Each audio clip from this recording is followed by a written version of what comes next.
I wish good things to you who's watching this. I am Alexey, and these are the semi-finals of the 2025 United Kingdom Carcassonne Online Championship. Sorry about that. And we are about to witness an interesting duel between David Faraci with the screen name Lord Terrycloth and Matt Hiely-Rayner with the screen name LazyBore. I'm going to tell you about the players in a second. Now, many of you will have seen David Faraci play before, and some of you will have seen him as a co-host earlier this year on my streams. Not many of you will have seen Matt, LazyBore, so maybe we're going to talk about him a little bit more. First of all, you can see how the championship unfolded here, starting with 11 contestants, most of whom, I think all of whom perhaps are experts, with groups of 5 and 6 players respectively. And Mr. LazyBore here very notably defeated, came on top Group A, defeating Vengi Lim with the screen name Ted the Naughty Bear, who is the 3-time UK champion and the reigning vice champion of the United Kingdom, Jacques Fuss, as well as the Catan superstar with a screen name Geo Piglet, whereas Lord Terrycloth in the other group had a bit of a tougher time, barely squeaking it out on tiebreakers against another UK master, Ishan Malhotra, with the screen name Olo Cake. But then, since then, they have been doing just fine, preparing for the semifinals, and they are about to unfold.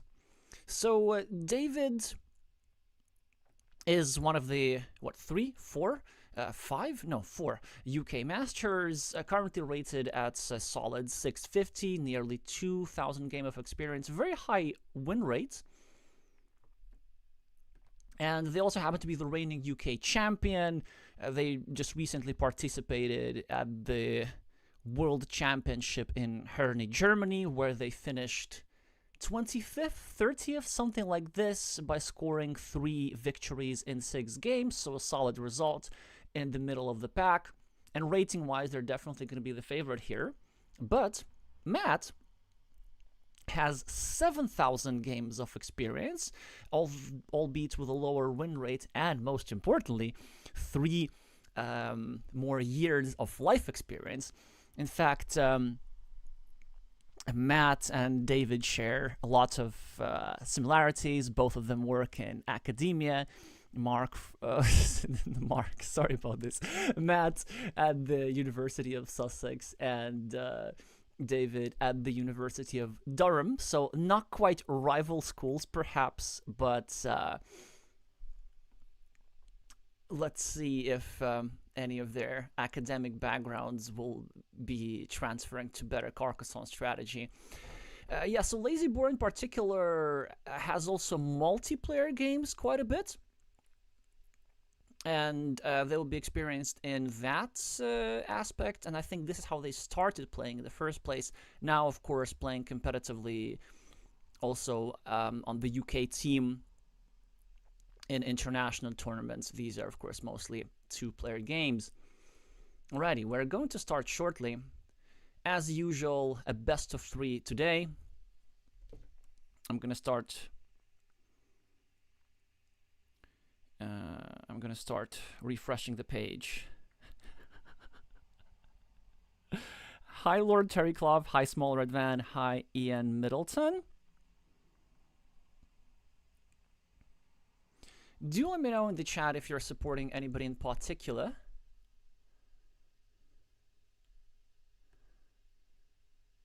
Alright, and away we go. So David with his traditional green camouflage meeple is going to start this game.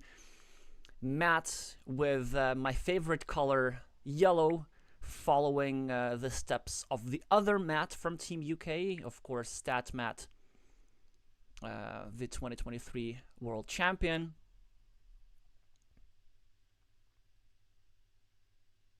Oh, look at this. They already messed up the settings a little bit.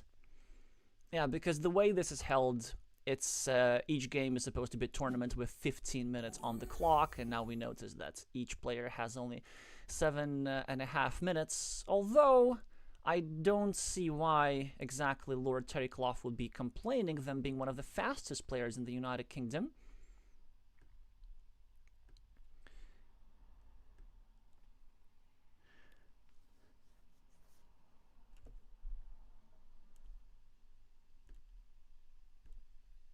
But they just do it for their respect for the rules. Right, are we starting yet? Oh, we're probably gonna need to spend a few minutes, because the way Board Game Arena works, you can only set up tournaments for a certain time. So like you can make a tournament for 1705 UTC, but you cannot make one for 1702. So we're gonna need to wait a little second and maybe let me tell you some more facts about the players. One interesting thing about David, with whom I had the pleasure of practicing in person for the World Champion, is that he is originally from the United States and has mostly different history regarding playing Carcassonne compared to other members. So for most members of Team UK, they really encounter the over-the-board game first, maybe with multiplayer, and then they start liking it and play competitively. Lord Terrycloth played a lot on, I've forgotten which app, but something that is other than Board Game Arena, like a lot of games prior to moving to the United Kingdom. So even though it says that they have 2,000 games of experience in Board Game Arena, I would suspect that their actual experience is way over 10,000, or possibly even more than this. So they're especially very well familiar with playing online.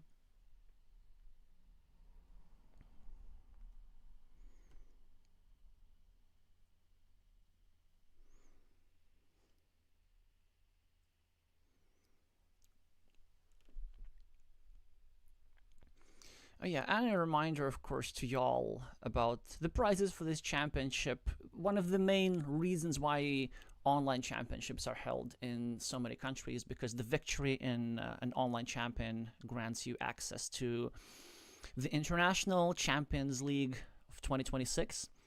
And Lord Terrycloth did reach the top 16 in that league last year, only losing to Germany's Ice Maze in the round of 16.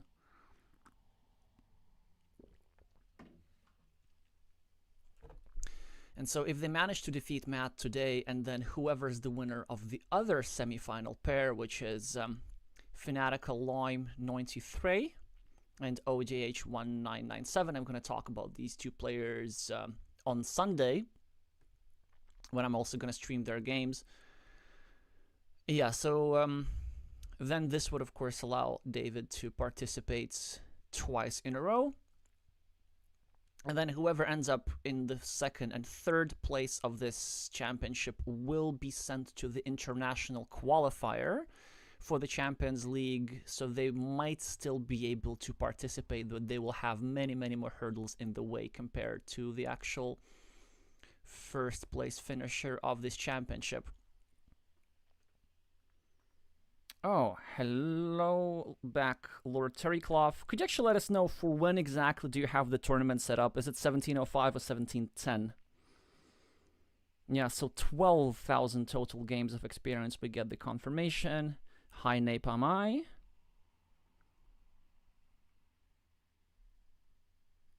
Hi, Empty Veil.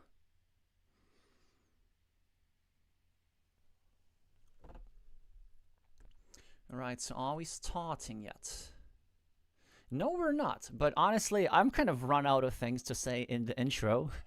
So if you know any interesting, obscure facts about the players, then please write all your best gossip in the chat. And I personally played a few games with Matt online. Not really that many to have an impression of his style. To me, it kind of felt like more solid, more balanced, with no any particular emphasis on blocking or aggressive point scoring or farming. It kind of felt sort of like a very solid, balanced Carcassonne game. David's style is very flexible, but his possible play like depends on the day a lot, depends on how his mood is, depends on whether he's caffeinated. If he is caffeinated, then everybody needs to fear him.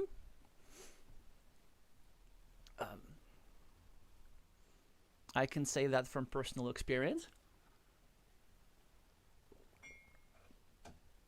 And he's typically, his main strength is kind of just like evaluating win conditions and envisioning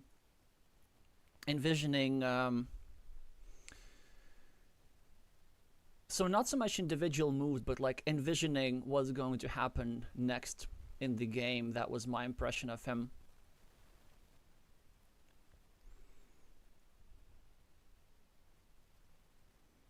Alrighty, so we don't know the exact start time yet. So we might take a few more minutes.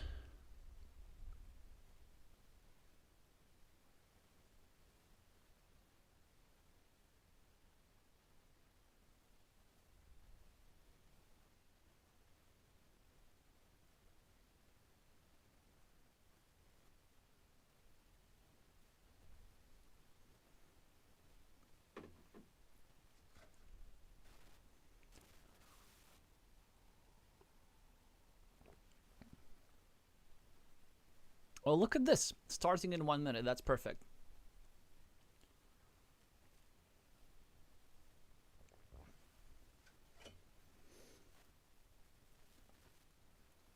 And we're going to have a normal 15-minute time control. So you should prepare for a maximum of a 90-minute match.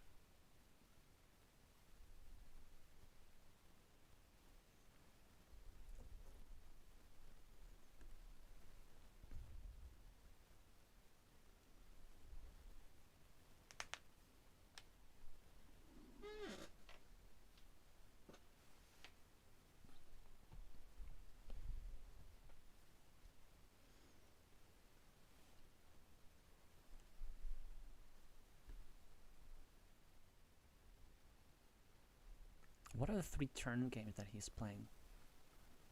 Multiplayer Carcassonne, I would, with expansions. I did not expect that from David, but okay. No stigma about expansions. I'm just saying that he did not come across as the type. Oh yes, and Nova Luna, of course, his newest passion. I'm not sure how many of you have played Nova Luna before, but on Board Game Arena this appears to be really David's main strength, perhaps, maybe even more so than Carcassonne, at least compared to the pool of players in general. Finishing second in the latest arena season. Alright, we should be playing right now. Should we? We should, but we aren't.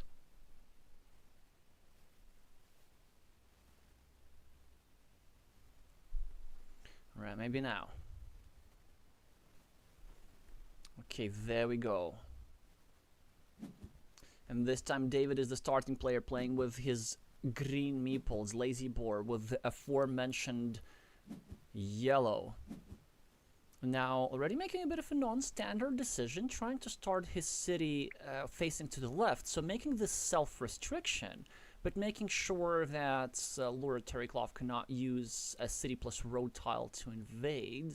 The problem with that move, and the reason why I still prefer the kind of the orientation facing to the right, is the fact that Lord Terrycloth can still go here, and can still obstruct that city, although it can be quite interesting regarding as to which orientation of the curve is a little bit better. I like this. I know, for example, that Matt Tucker prefers pointing it downwards, and we've had discussions about this. But again, this is already a very non-standard situation, because as soon as you get this uncommon response, then this forces the other player to find a solution against this over the board. So now, yeah, this is, I'm gonna say, the first mistake of David at a farmer. Okay, very, very extravagant. So I'm gonna assume that maybe at this time of day, David has not quite had his caffeine. Now, this move has its merits, but I don't like it for a couple of reasons. So first of all, this 0-point farmer, it's not bad, right? Because there are lots of green squares, but it seems to me just a little bit unnecessary, because green will be at a temporary meeple disadvantage, and if this field turns into something tangible, then eventually yellow will just be able to equalize the field. Another thing that I don't quite like about this move is this here block. And I can understand the block very well, because the idea is that our opponent is capped at 3 points, and we are having a 4-point road, which we could expand endlessly in theory. But then there's still 2 tiles that fit into this square, and if yellow draws one of these 2 tiles, but then what's going to happen is that yellow is going to get his meeple back without giving a meeple back to green.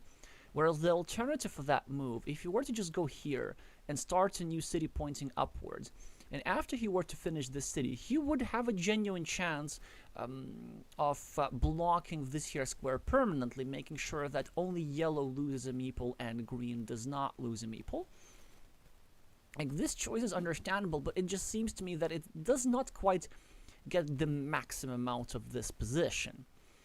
Now something interesting has occurred regarding the field. You see like all these moves from Matt, how he kind of just covers the field up, and now suddenly there are barely any green squares. Well, there's this one technically, but we're running out of them. There's a bit of a mini battle, which is insignificant at the moment on the left. We can see that yellow managed to protect this here square at the expense, of course, of prolonging green's road, which is possibly not even worth it. So I think at this point, green shouldn't really be too worried about yellow drawing a tile over here, because think about this. So if yellow gets himself a dagger tile and puts it here, then yellow is going to get 5 extra points by turning his 3-point city into an 8-point city, right? So that's 5 extra points. And then green's going to get 2 extra points from the road. So yellow is only going to net 3 points from this here transaction. And a tile worth 3 points is not really a critical tile. You could say that yellow is also going to get a meeple back when he gets this here dagger, but then he's also probably going to give a meeple back to Lord Terrycloth, as eventually David will cover up his road. Well, maybe not right now. This is quite an interesting move. The idea is that, of course, we don't want our opponent to finish this city too soon. And then we are enjoying like a 3-point mini battle versus this 1-point city. And then the idea for the future, maybe we do get one of the horse tiles and we place it over here. And then we get ourselves a meeple back without giving meeple back to our opponents. And look at some fireworks here on this board. I thought November 5th was 2 days ago, you guys. Going for an 8-point monastery and creating a coin flip for another 8-point monastery. Now, if yellow gets the coin flip for this here monastery, he's going to have himself 18 points on the scoreboard and a meeple back, which is certainly something that David is not going to like. But if David draws himself the road monastery to fit into that square, then he's not really going to go here. He's not going to really liberate the meeple of his opponent. He's just going to do something like this, score 2 points, or go for a random monastery place for 4 points or something like this. So in this case, we see that there's disproportionate impact for the same tile, right? As David starts a new city, we can see the situation as we described above. Yellow finished his city, and green finished his road. So balanced-ish position, except for this farmer feels very unsubsidized at the moment. In fact, making 0 produce and not having a lot of fertilized squares. Yeah, so that's the issue with 0-point farmers like this, is that you put them and they might have potential, but if they don't grow soon enough, then you sort of need to spend quite a lot of resources to justify them. Alright, then what else we have? Well, I have a monastery here for Mr. Lord, 4 points over here, and now very lovely continuation with some quick points, being 3 points ahead on the scoreboard. Mr. Lazy has a monastery of his own and finds the strongest move on the board, going for net 2 points, but trying to pressure the square a little bit unsuccessfully as green immediately draws a splitter. But it shouldn't really be so much of an issue for Matt, because look at what's happening with this here city, this here city, this here city. If all of them get completed, then there is going to be a secondary 9-point field on the right part of the board, which is going to far exceed in value this here farmer. Mr. Lazy, of course, can go here. Oh, but instead he chooses to forgo points and plays very, very blocky. This actually could be a strong move. Let's see if it works. Not quite with this tile, it doesn't.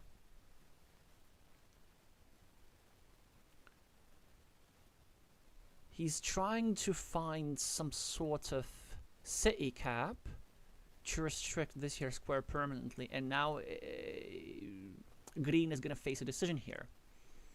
My first instinct is that we want to go here and just get out of harm's way and finish the city, but he chooses not to do that. But then there are some scenarios how green might lose 2 meeples here eventually. But then if he closes the city, then most of the time he will lose this 1 meeple because he will have restricted his own square. So it's a tricky situation which has not yet resolved. Now Mr. Lord is trying to pressure this here square from above, and he is going to succeed. That's a very nice sequence here. Why? Wrong priority, wrong priority. So he is blocking this here city instead of blocking this here city. And I really don't understand David here, because this here road, like, it made a lot of sense because it created this platform. Yeah, and now he uses it. So making his fans sweat a little bit. Of course, it was definitely better to use this platform on the previous turn, if you ask me. Well, now we're going to discover if David is going to finish his city or not. Perhaps he chooses to still preserve the tension in this area, and maybe he just wants to use his one and only green square for expanding the field here. But there's still a solid argument for trying to finish this here city first. The idea here is that if we do finish that city, please don't spend your meeple. Yeah. It's not a good meeple. Not a good meeple at all. So basically the idea, first of all, if we finish this here city, then it would open another platform to try and block the square further, and that would make this here square safer in a way. Now, the reason why there was no need to meeple this here city cap is because Lord Terrycloth might still need his meeple for things like crossroads to get quick points, or he might need a meeple for a roaded Dorito to invade this here city. And I guess you could say that you want to prevent your opponent from taking away this empty city cap, but your opponent wouldn't do this because yellow already has 2 open cities in different parts of the board, so it wouldn't make sense for yellow to spend a tile just on cleaning up a city cap in his opponent's field, especially when there is already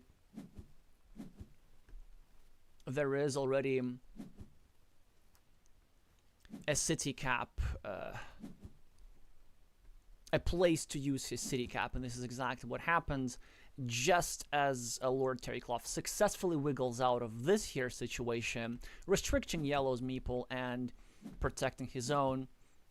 A large city or medium-sized 14-point city has been completed by yellow, but 4 quick points for the road still make green surge ahead.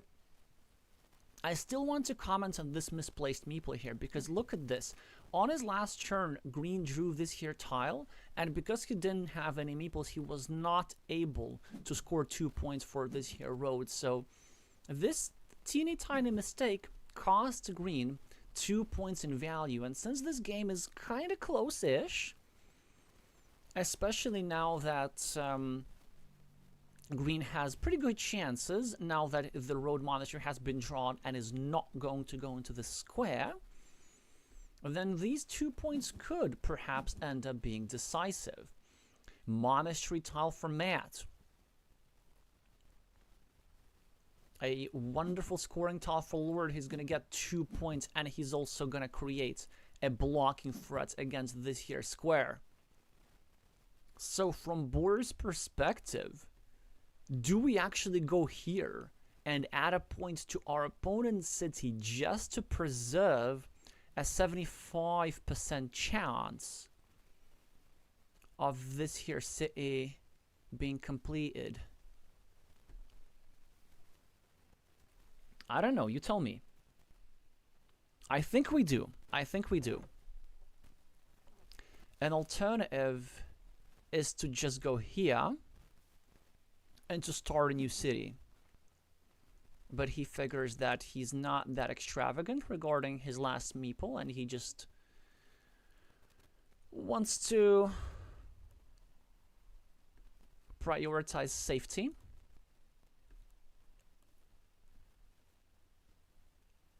And I have to agree here. I think it's a good decision. And you know what? In some cases, what we can do here from Yellow's perspective, we can even sometimes get something like a Dorito and a straight line.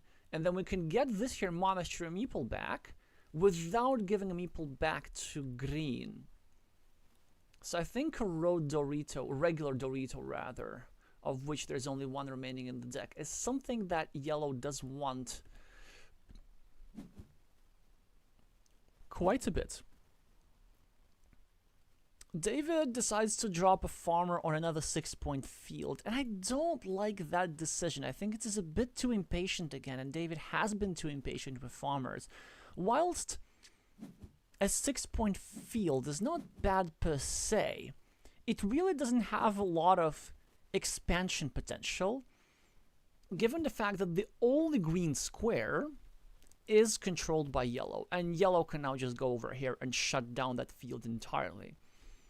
And David still has a decent position here, but I don't like that he has relinquished his temporary meeple advantage, right? And now it's just 1-1. He was enjoying his 2 against 1 quite well, and now he will just not be able to accomplish certain things. So, for example, he cannot build cities with 1 meeple whilst he's getting quick points with his other meeple for crossroads. Oh, I think a miss here from LazyBore. That was actually a big... Look at this, look at this, look at this. So this move makes some sense, right? It's just kind of trying to pre-build at a monastery point, cover up the fields a little bit, prevent this guy from completing this here meeple. But despite the fact that LazyBore has now finished this 8-point city, green is still in an excellent position because green is threatening to finish here this here city. And with this here tile, yellow cannot do much about this. But with this Dorito tile, yellow could have gone over here, which would have prepared his own monastery for completion, and that would have blocked the city of green towards this here square. Right? Right. Because there are no daggers remaining. Are you with me? So these guys not remaining. Dorito goes here. This here square is blocked. This here meeple is trapped. Straight line goes to LazyBore. He gets himself a meeple back. So I think that was a big missed opportunity.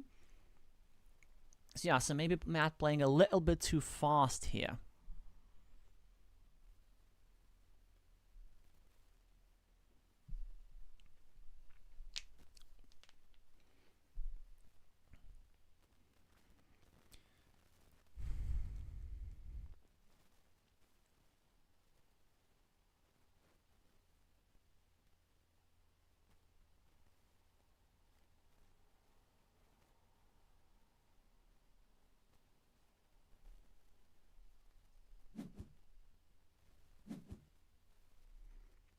Well, that is unexpected. Matt decides that this unclaimed 6-point field is of utmost importance. And he even spends his last meeple on it. And you know what? It actually does make some sense. Because Yellow still had chances to get a meeple back. Now, not anymore, as both of his monasteries are now blocked. One for good reason and one slightly unfortunately. And somehow, we can see how David just manages to score by drawing city caps and finally expanding his farmer to 6 points. Now he has 2 completed cities on his field. He's 5 points ahead on the scoreboard. LazyBore has the 2 monasteries extra, but Green is catching up with the quick points very, very quickly. He also has a solid blocked city over here. LazyBore is now going to finish this here city on his farm, bringing it up to 12 points.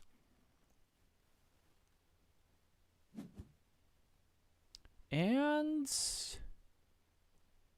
Mr. Faraci here now is going to need to calculate. Now, I'm pretty sure that his 8-point lead on the scoreboard should be sufficient.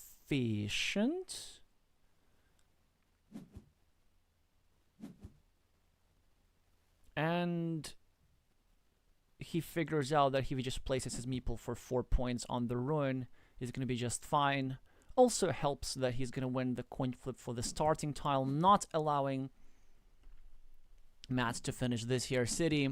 The first game does go to David. It felt like this extravagant opening, to be honest, didn't really pay off, because the farmer ended up being not worth much and just ended up causing more problems for Green. But hey, a content move is a content move. It is entertaining at the very least. I think Matt's big chance was really surrounding that monastery here. If he were to go here with the Dorito, and he did draw a straight line later on to free up his meeple, and then he would be able to use his last meeple, I don't know, on a 6-point farm, or for a bunch of quick points, and then maybe not drawing a starting tile in this here area would not have been such a big concern.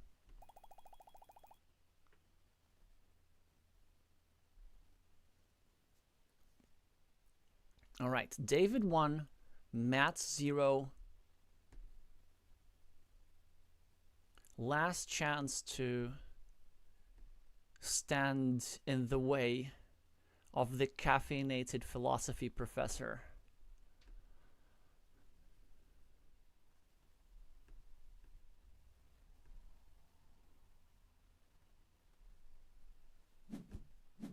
So, unfortunately,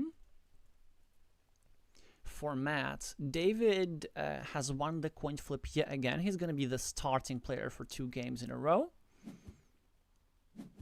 And David is going to try and take decisive action, not opting for the 2 quick points, but going to take away the empty city cap straight away. And the first monastery of the game goes to Yellow, and now it's an absolutely playable position. 4 points right in the center of the board, controlling some important squares, forcing David to add points to the monastery. LazyBore now gets himself 3 points for the road. I hope he notices them. Although going here is also not crazy. Not crazy at all. Hi Pichan, hi Helga.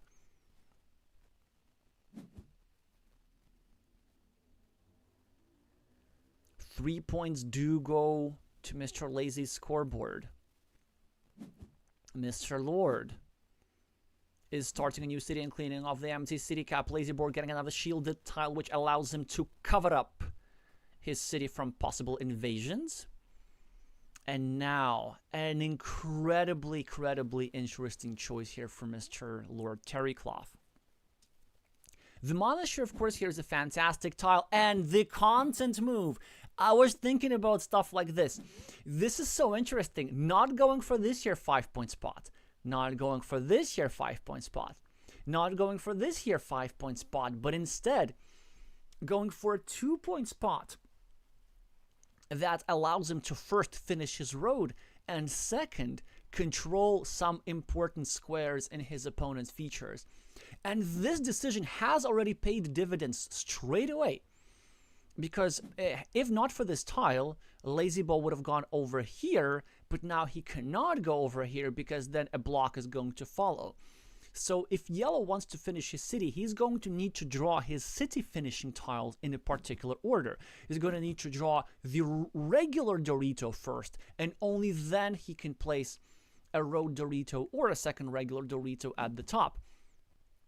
In the meantime, a blocking attempt was made, successfully refuted by David. Matt now is trying to finish his city in a different way, and he's going to succeed as back-to-back city caps have been drawn by yellow, and this is the moment where going for a farmer is not such a bad idea.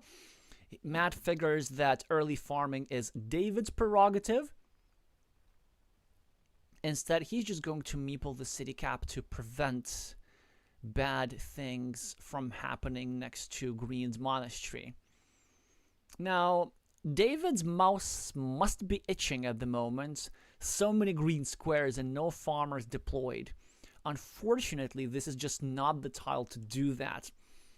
This Dorito is needed in a bunch of places. Like if we go here, for example, that would improve the situation in this here city a lot. We could go here, cover up the city from invasions, although actually for a variety of reasons, I don't think it would be a strong move. My preferred move was, yeah, I think this is a good decision. But then there was also this option of going here downstairs and trying to do something against this here meeple. In the meantime, another road monastery goes for LazyBore for 6 points over here, already 13 points ahead on the scoreboard, and despite this menacing looking cluster, it is still a good position for yellow. Starting tile for Mr. Lord. Is he going to invade the little city at the bottom? And he does, although I wish he had just used this tile to cover up this here square, but that's okay. Builds up his city at the bottom, although some consideration, I believe, should have been given for continuing this here city, as yellow might be tempted to invade the larger city at the bottom. Instead, he chooses to invade the smaller city, just not to allow Mr. Lord to retrieve the meeple immediately. Matt with another 5-point monastery, also controlling an important road.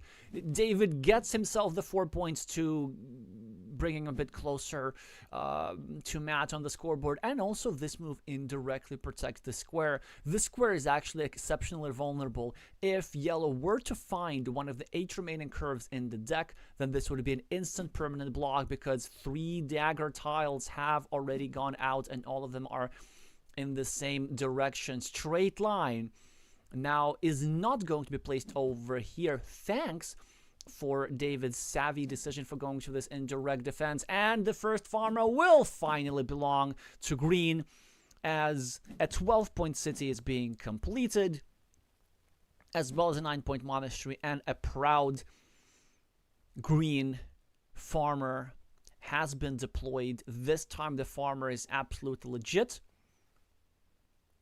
but it gives Mr. Lazy the meeple advantage, at least temporarily.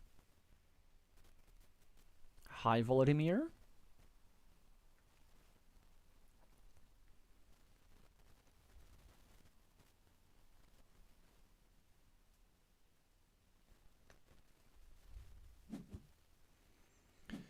Matt chooses to try and start some city building projects. David here with a slight misstep, I believe. I do like the way he took these 3 points. I would have slightly preferred the other orientation, although you know what? This one also does make some sense. And the reason I would have preferred the other orientation is just there's still 7 curves in the deck that can allow me to get a meeple back very quickly. But then we can block the square later. That's what the former American player was assuming. Green with a curve. Two main options, really. The one which I like best is the simplest one, not that one. I like just going over here and taking 2 points. Blocking this here square is nice, but it's not super important. If I am green, what I'm worried about is just my meeple count. Because, well, I have 1 and my opponent has 2, and I might need a meeple soon enough to try and equalize the city. Because let's say as soon as a Dorito tile is drawn, it is going to be placed here by yellow, and then this will create a threat of completing a 12 or even 14-point city. And then we will have to invade, right? And for that we need meeples, and we need to get meeples back as soon as possible. But there's also another consideration, especially after this here meeple has been blocked. There's nothing ever that is going to make this city completed. My concern is the fact that there are no monasteries remaining. Well, there's one, right? But there's only one monastery remaining. And this opens up motifs for placing a road over here as LazyBore and then blocking this square. Or going here, restricting it to a road monastery, 2 of which already on the board. So that would be my concern if I'm green. And now, meeples are not the immediate concern of green anymore, as yellow chose to do something interesting. Yellow actually finished 2 cities on green's field and dropped a farmer of his own. And whilst that move is entirely reasonable, I do not think that is the strategically savviest idea. So yellow still has a solid advantage in this position. But by creating more fields by creating more cities in the field of your opponent, you create more comeback routes for your opponent. Because if you're David here, then, well, you must be smelling blood, right? Because you see these 4 cities on your field, potentially 5, potentially 6. If you just manage to score quick points somewhere, if you manage to not lose any of your further meeples and perhaps even get one of these here guys back, well, then suddenly I can get myself a win just by, just by developing the field and preserving the majority on it. An interesting move from David here. He wants to prevent yellow from invading the main field, but I don't even think that yellow should be afraid of that move, because yellow is just happy to have a 9-point field, potentially a 12-point field on his own. And let's say if I'm yellow, what I can do now, I want to get myself something like a triple city tile to do a Sokushin Butsu for myself and just not engage in any battles. High played, Mac. Yeah, the idea, like, this of course is a good move from David, trying to clean off an empty city cap, you know, blocking this here ruin permanently already. So in fact, the only way how this here yellow meeple can survive is that if he draws a split tile and one splitter is already on the board. So that would already create some problems for yellow and give some comeback chances. And yellow now takes quick points at the top, which also creates an opportunity for him to draw a farmer there later. David now, with a tricky decision, chooses to continue his city. Now threatens the completion of a 10-point city and a meeple back. Matt now has the chance to do something like this. And this would not allow this here little meeple to make contact with the big field and would make sure that there's no field battle. And this is probably the move that I would opt for. On the other hand, just doing something like this, no, with this tile it's bad, But I can start thinking about dropping a farmer somewhere here, and then suddenly there are ideas of even winning the field outright from both sides, right? One from the north and the other one from the south.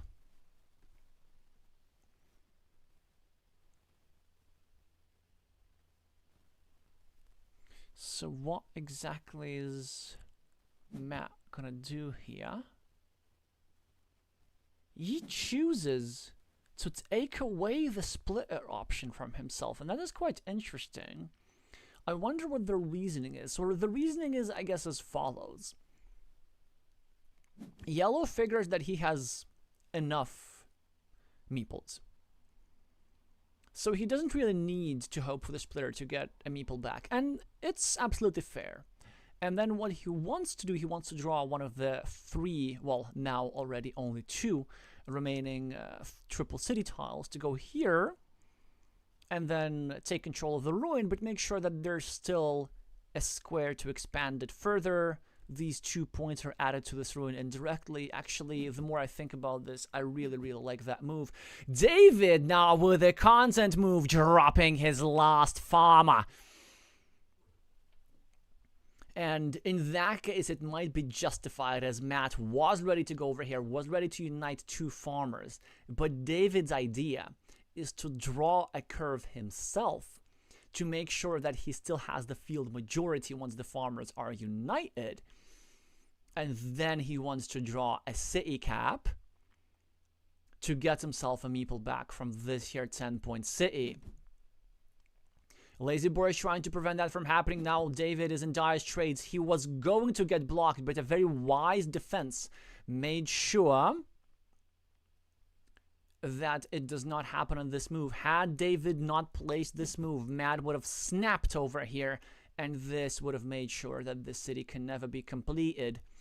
The last starting tile has been drawn by the inhabitant of County Durham, and this means that this here monk will never see the light of day, as this was the last tile that fit into this square.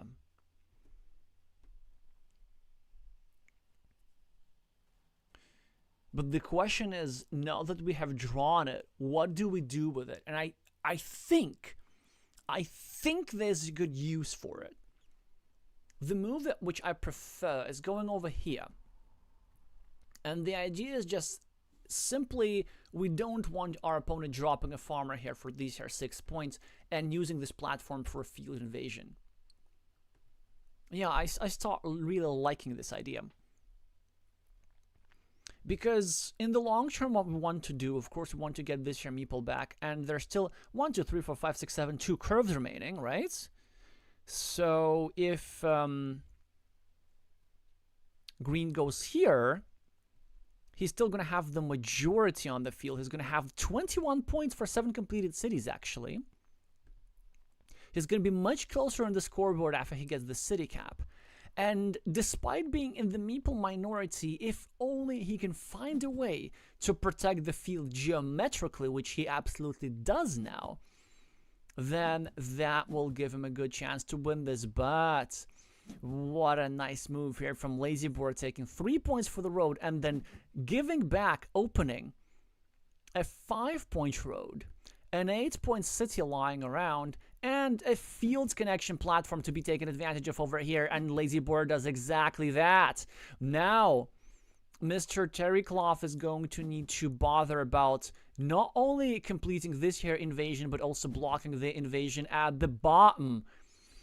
And look at this. The ruin has now grown a little bit bigger for around 11 points, but David finishes his city for 10. The field has grown. LazyBore gets the penultimate curve in the game. He's going to go over here and connect the farmer and equalize. And now David's going to need to draw a curve to equalize this 3-point farmer with this here 12-point farmer. And then later, David's going to need to draw something else to try and reclaim the majority on the field. But still, it is still possible. It is still absolutely possible for green to win this.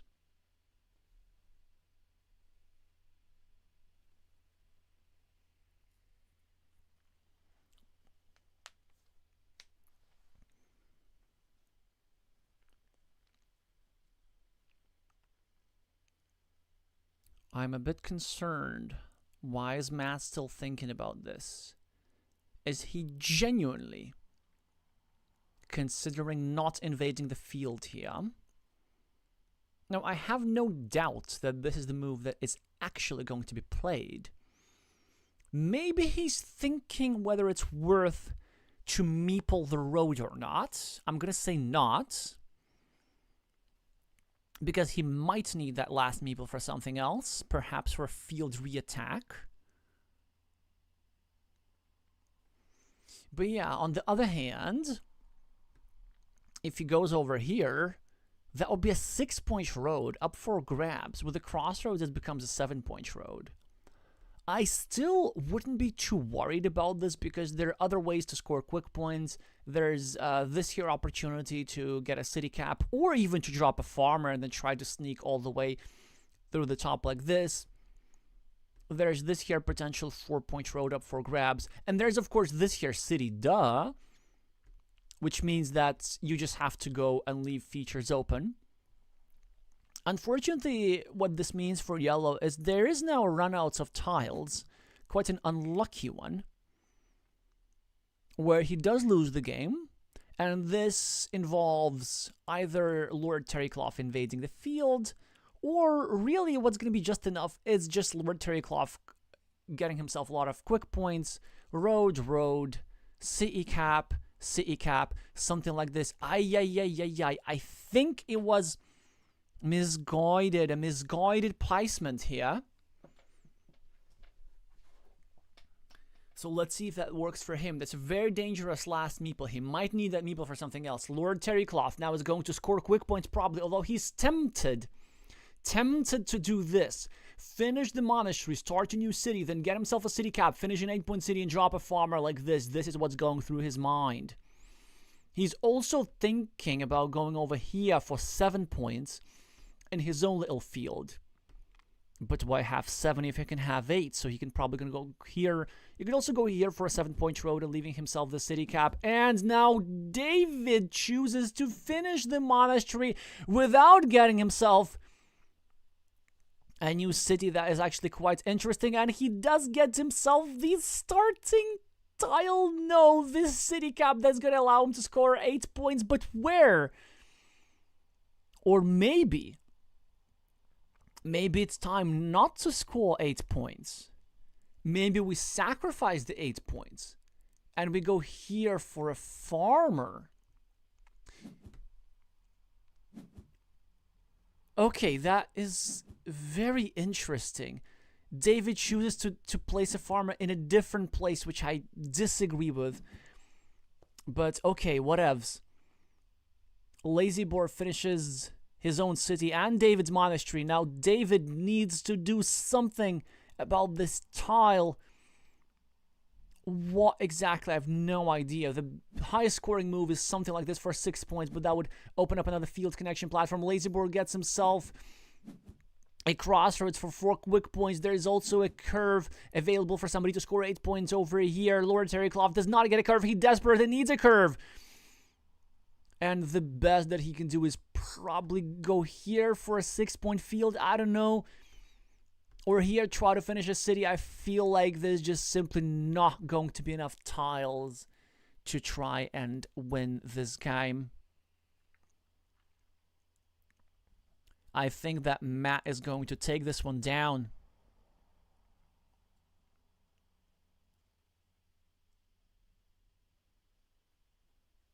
Well, so let's say if David goes here for 6 points. Then David gets a curve to go here and gets 11 points by eating this farmer. And of course scoring a 2-point road. And on his last move, he can get himself the last crossroads, for example, and do this. Finish his opponent's road, but at least make sure that he gets the majority on the field. That would be interesting. I think then he would still win. The question that he needs to ask himself and answer in the next 3.5 minutes is, Can he safely go here for 4 points? Is it okay to expose an attacking platform against the field? And I think the answer is yes, because there's already an attacking platform over here. On the other hand, if we go here for just 4 points, we sort of close down field attacking options for yellow. But then one more consideration is that we don't really want our opponents to claim the 6-point field for themselves. Yeah, some meticulous calculation is required here. So we're -5. This here 8-point monastery almost cancels out, which is 7-point city, so 1 point here. For yellow, we're at -6. Yellow has a 7-point road, we're at -13. 1, 2, 3, 4, 5, 6, 7, 8, 9, 10, 11. This city here is worth 11, so we're -24. No. Yeah. This is... I guess this is a way how you can maximize the chances of invading the field, but you can minimize the chances of winning the game. Because what green has now made absolutely sure is that a field invasion is not going to be enough to win them this game. That is the main problem that they're facing right now. Yeah, all Matt has to do is just ignore the field, score a couple of points here, and then, I don't know, take a city or take a 6-point field with the last tile and just rejoice.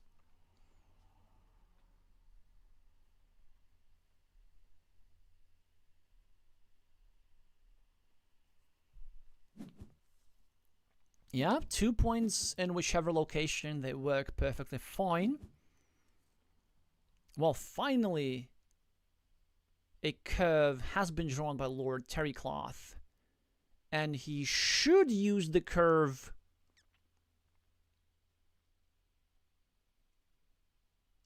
to connect one of the farmers at least. The question is which one, but I think I know the answer. I think he has to go here first, which would only win him 9 points. But then he can try and get himself a straight line for one of these squares to get a bit more. There is still one of those available, if I'm not mistaken. No. I'm not sure why David thinks that this field is going to be enough. It's not going to be enough.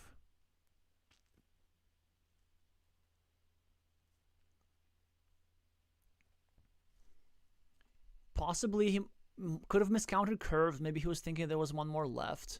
But yeah, it made sense to first go here and only then do something with a straight line. And I'm not sure if these here farmers, they just look quite awkward now. Well, this is the last move of the game. Matt is gonna take himself his 6 field points if he sees them on the left. So this 6-point field never went away. You can go either here or here. And this is the reason why, as David, I would have preferred that he take that 6-point field, just not to allow Matt these easy scoring opportunities on his last tile. I'm pretty sure he's gonna figure it out. There's really not that much in this position beyond just spatial vision. Maybe he's concerned a bit about this here city being taken, about this here city being taken, but it's not really something that he can prevent, can he? So just 6 points is ultimately going to be the move. But he's gonna think about it.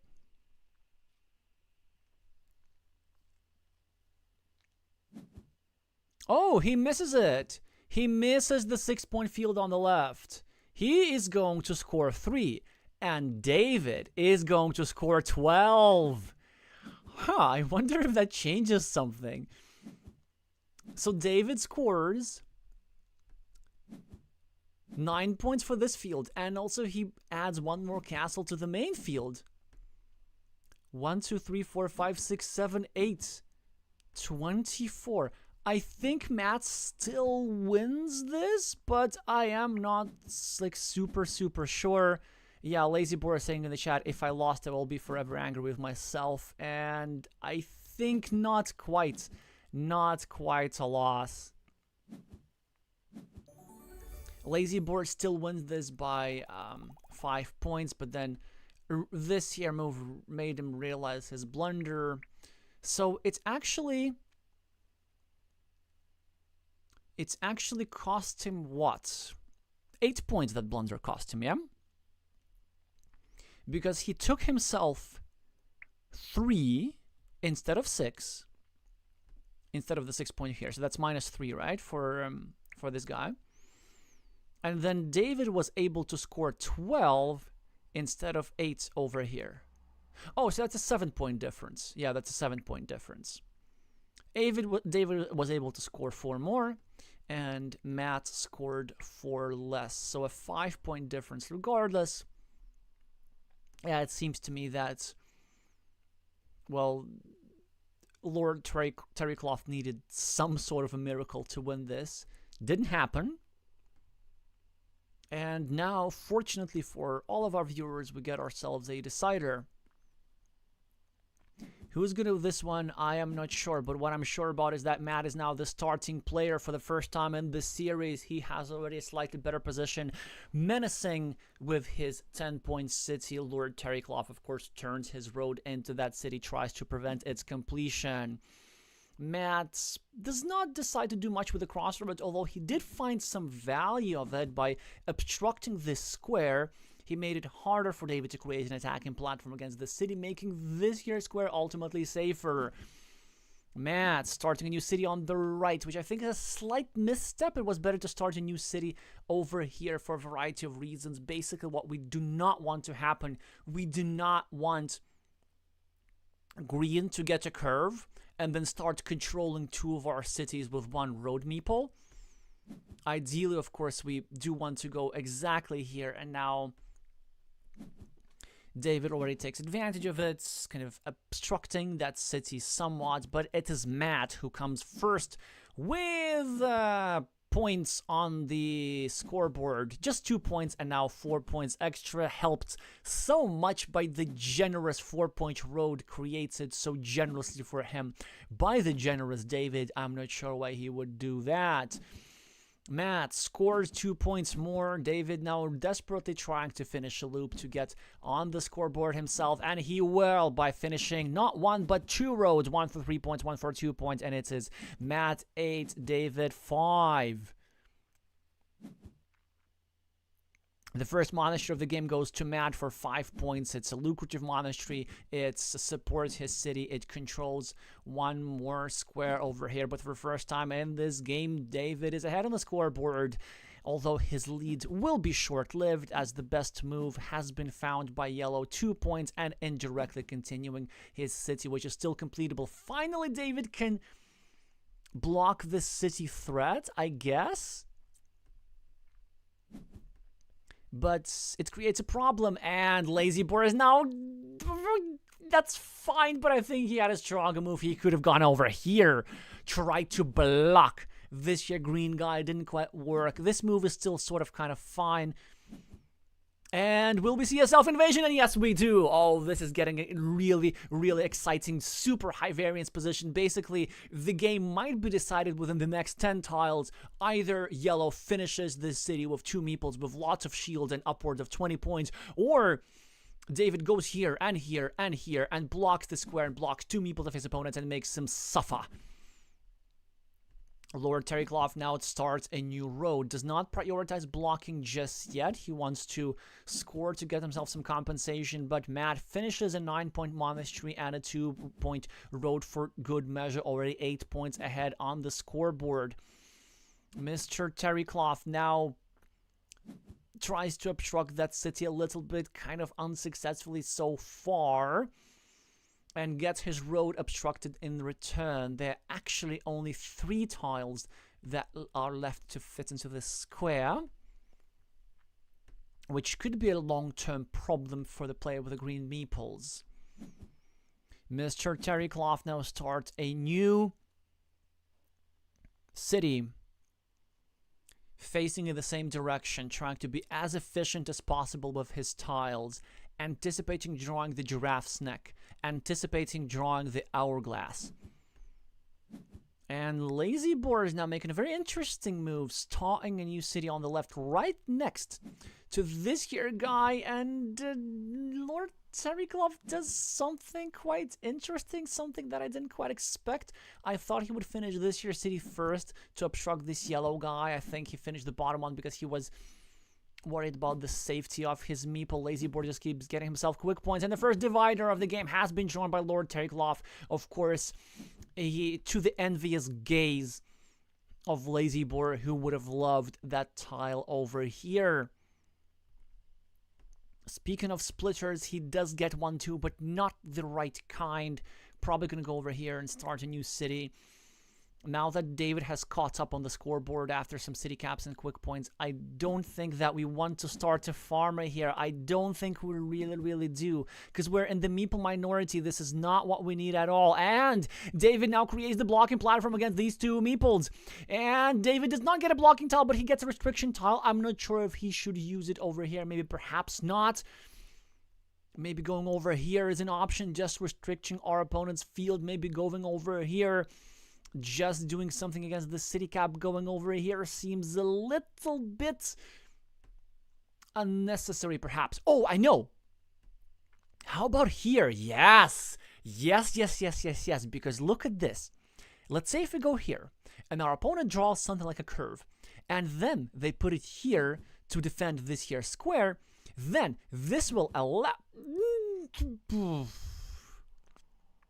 Then this will allow us to now block this here square instead, which is why I would have loved that previous tile to be placed here in anticipation. Of course, LazyBore correctly defending with the monastery, and now there's a real threat of this here city being completed. So I think, despite this move being very strong, maybe we needed a move which was very strong.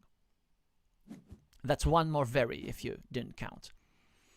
Alright, so Mr. Boar is now acting like the homophone of his screen name and being very aggressive. And trying to finish a big 16-point city over here, for which he needs 1 triple city and 1 Dorito. That's actually is not unreasonable. That could work well. Matt and now gets a defense tile, which is definitely going to go over here. David is now going to continue his city on the left. Well, not like that. The other way around, of course. No? I think it was better the other way around, no? With the idea that we directly continue our city. Well, LazyBore continues his construction on the right. David is now trying to work really hard to block the square, so far unsuccessfully. I guess his best chance is simply drawing the last Dorito and the last splitter that fit into that square. Because one good thing that David did manage to do is that he made sure that Matt needs the same Dorito tile in multiple places.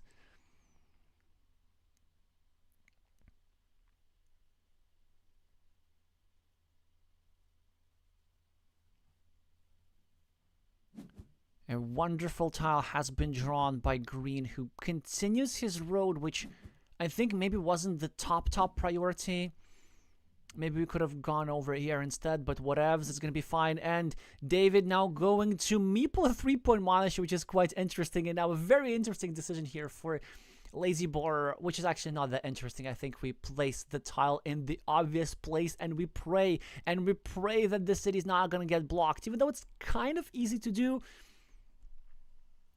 Well, we have to, right? It's the last Dorito. We can't just rely on the splitter. And Lord Terrycloth is now going to try very hard to block that city. But the problem is that if he goes here now, he's still going to leave two of these horizontal dividers. No, one of these horizontal dividers, actually. Only one of these horizontal dividers. So maybe this is our move. Maybe we should just go for it. Because if we don't do nothing, then there's the diagonal splitter, and then there are also a bunch of daggers, so that's why David is being disciplined. But he's now going to face threats on the other side of the board. David picking up quick points, forsaking the city on the left. Mr. Boar not interested in blocking, interested in scoring points.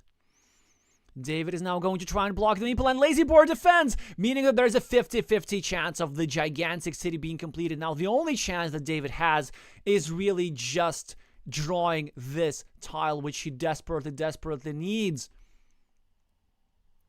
He's also trying to finish another city on the left, potentially with a farmer. He needs the splitter tile right now, but he also needs to dodge a Dorito tile that fits into the square. Well, the splitter tile does get drawn by David. Maybe not the kind of splitter that he wanted, but that's still something. 10 points on his scoreboard, 6 points for the farmer, and a Dorito goes for LazyBore. He gets himself another city, and he still has all the points in this area, even if the city's not going to get completed. A sizable advantage here goes for LazyBore, and a wonderful farmer, given the fact that there is still one tile that's left into this square that would expand this farm. So now David has one additional threat to worry about. A critical tile that fits into this square, a critical tile that fits into this square, and still LazyBore, despite my concerns earlier on that this farmer might be misplaced, manages to get the maximum value out of this meeple. 12 points here being scored with an extra city cap still being available for his field. David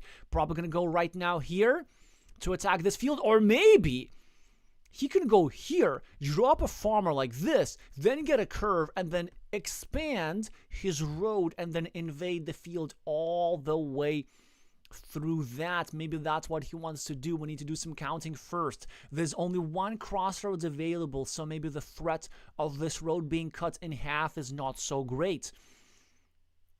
And then how many curves do we have? 1, 2, 3, 4, 5, 6, 7, 8, 9. No curves remaining, and some curvy tiles only. So a Lord Terrycloth finishes his road, does not drop any farmers just yet. A dagger tile here for LazyBore. Maybe not the kind of dagger that he wanted. He can drop another farmer somewhere. I presume this is going to be his course of action. Just protect the field. Don't allow your opponent any shenanigans. You're ahead because of this ruin and the main farmer. We just go here, drop a farmer, make it exceedingly unpleasant for our opponent. We could also go over here, but that would be way too greedy with the idea of expanding our field and bringing in this here castle. This expansion would come at a price of bringing in new field invasion opportunities through here and through here like this. We do not want to do that from Matt's perspective. Matt still has 9 points, 9 minutes available on his clock. This is probably enough to calculate all the points and all the tiles available in this deck. He's now trying to do exactly that.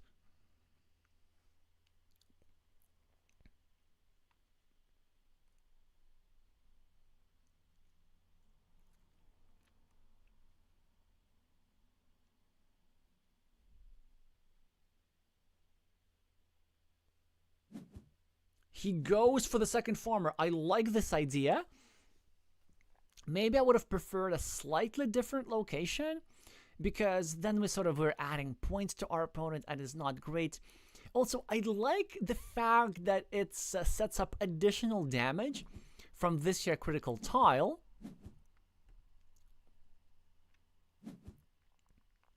Because if he now finishes this city, he's also going to score 8 points for this here city in addition on the right. This is probably just not necessary. because if he gets the critical tile, he's going to win regardless. And now Lord Terrycloth is going to invade the field, right? You have to, right? You're 10 points ahead, but this does not feel enough. The field is just too much. It's 12. It's 12, and then there's this ruin, which greatly outscores the monastery. Yeah, and also, like, if we go here and drop a farmer like this, well, this is already a 3-point farmer. And there is one dagger available for us to connect anyway. So why don't we just do this, right? It seems like it's reasonable. Oh, right, now we can't do this because the field has 2 meeples. The field has 2 yellow meeples on it. Yeah, the field is uninvadable, and Matt is going to finish this with style. GG, Lord Terrycloth is typing in the chat. The reigning national champion is going to be defeated for the first time, despite being 100 rating points ahead. And this is Matt Hiely-Rayner, who is going to be in the finals of the 2025 United Kingdom Carcassonne Online Championship. 4 extra points for good measure. 1, 2, 3, 4, 5, 6, 7 completed cities on his farm. He's going to win on the scoreboard, and he's going to win on the field. He's going to win on everything. David is going to get himself 6 points for the field up top if he sees that option. And he does. No endgame blunders from here. This also happens to nicely block this here monastery square, which yellow is not able to use. 6 points monastery still here available for a net 5-point gain.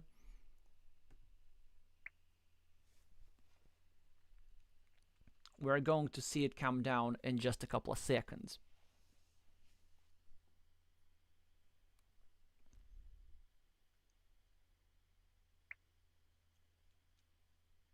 Ouch, David must be really upset. Because like when you type thanks, it's fine, but when you type it with a dot, it means that you're upset.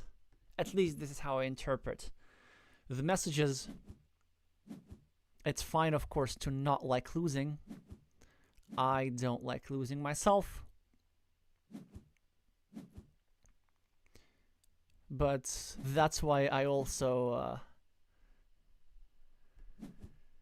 don't play dubious-looking loop roads at the start of the game. Although I doubt this here opening sequence would have changed much. I don't think it would have changed many things.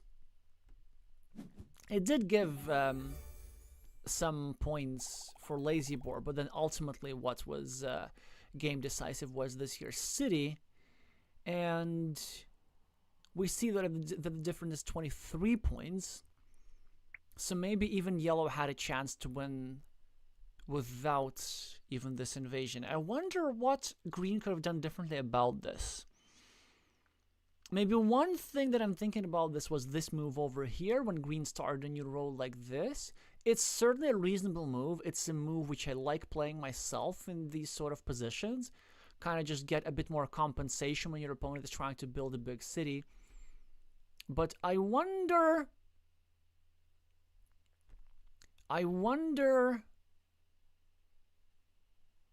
if this was perhaps better? Just with the idea of creating the blocking threads as early as possible. Yeah, so let's think about this. So let's say if this curve is placed here instead, then the next tile that yellow had was this here curve. Then, mind you that this square was not filled, right? So this square was not filled. So then, yellow would need to use this curve from the monastery to go over here, and then this would expose some attacking potential against this here square, right? So maybe Lord Terrycloth could have taken advantage of that idea. Yeah, because when you're dealing with a pattern like this, right, there's one very sensitive square, and there's one mildly sensitive square, which wasn't filled yet at the time. So we create the blocking platform, and our opponent is forced to protect the sensitive square. And so they do this, and whichever they put there, that tile which protects the super sensitive square is going to obstruct the mildly sensitive square and turn the mildly sensitive square into a more sensitive square, if you're still with me. So I think there was a different way of playing this. There was also a way to let Matt, to force Matt to use these tiles for defense a bit earlier. This could have allowed us to go here, to block this monastery, and then maybe even if yellow completes this city, then if we get a meeple majority early, like there was a chance to withstand this. So my point with all of that is, of course, overall it seems like a very nice sequence of tiles for yellow, but there's always, in Carcassonne, there's always some things that you can try and do and mitigate the negative effects from your opponent's fortunate tiles. So it's going to be an interesting position to analyze in the future. For now, I'm just going to congratulate Matt on making it for the first time to the finals of the United Kingdom Carcassonne Online Championships, and David, of course, commiserations, and good luck in the bronze medal match. We are going to find the opponents of both of these players on Sunday at 10 a.m. when the second final happens, but let's actually have a look at what they're saying. Precise to the end, good move. This, of course, refers to this here farmer, which not only took 6 points, but also blocked this monastery that LazyBore had. So now they're trying to calculate how much exactly that critical tile was worth. It would indeed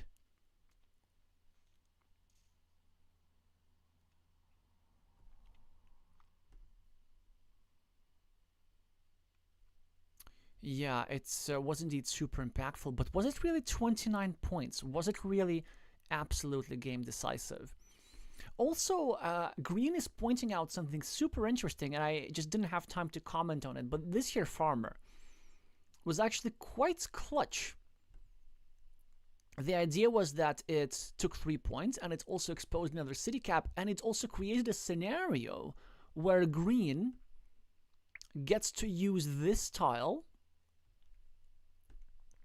and score points for this tile in his own field, whilst also denying the points to his opponent. So that was an additional nicety to this setup.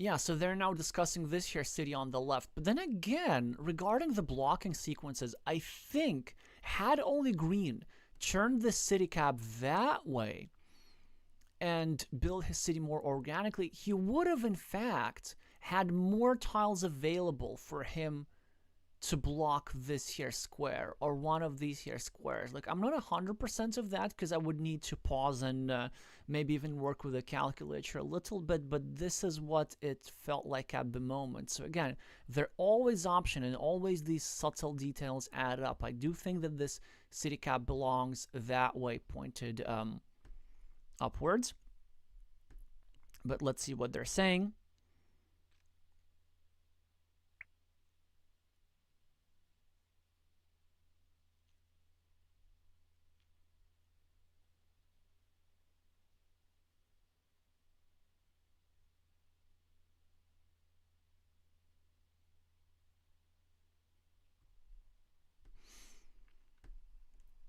Alrighty, but how much that move was actually worth? So this here tile, it gives 8 points for this city. Then this big city turned into 1, 2, 3, 4, 5, 6, 7, 8, 9, 10, 11, 12, 13, 14. So it was a 13-point city turned into 28 points. So that plus 20. Right? No. 13. Oh my god. 13, 20. That's plus 15. Plus 15, right? So plus 15 for this here city. Again, we're turning a 13-point city into a 28-point city. Then we get 6 points because these are 2 more completed cities on our farm. So that's already 29. But actually we get 1 point less because we help our opponent's monastery. So this one is a 28-point tile, which very well could have been the difference in this game. However, maybe not, because yellow could have drawn not a 29-point tile, but like a 5-point tile, and even that could, or maybe would have been enough. Yeah, for example, like if yellow were to draw a tile like this instead, yellow could go here, score 4, and then perhaps invade the field at the bottom. So there were definitely scenarios how yellow can withstand not being able to complete this big city.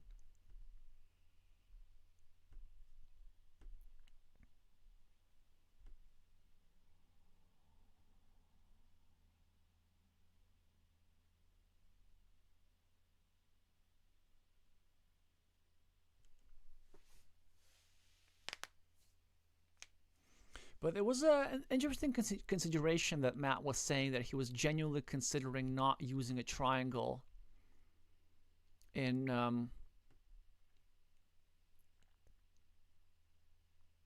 this here. Yeah, so he was considering not even using this triangle here, but using it here instead, which is an option. Which probably this city at the top is just so big that going here is worth doing.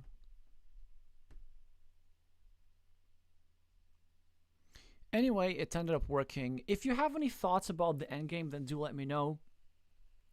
If you enjoyed anything that happened today, make sure to meeple the like button for the algorithm. It is more important than you might think. And in case you're here for the first time, subscribe for more competitive Carcassonne content like this.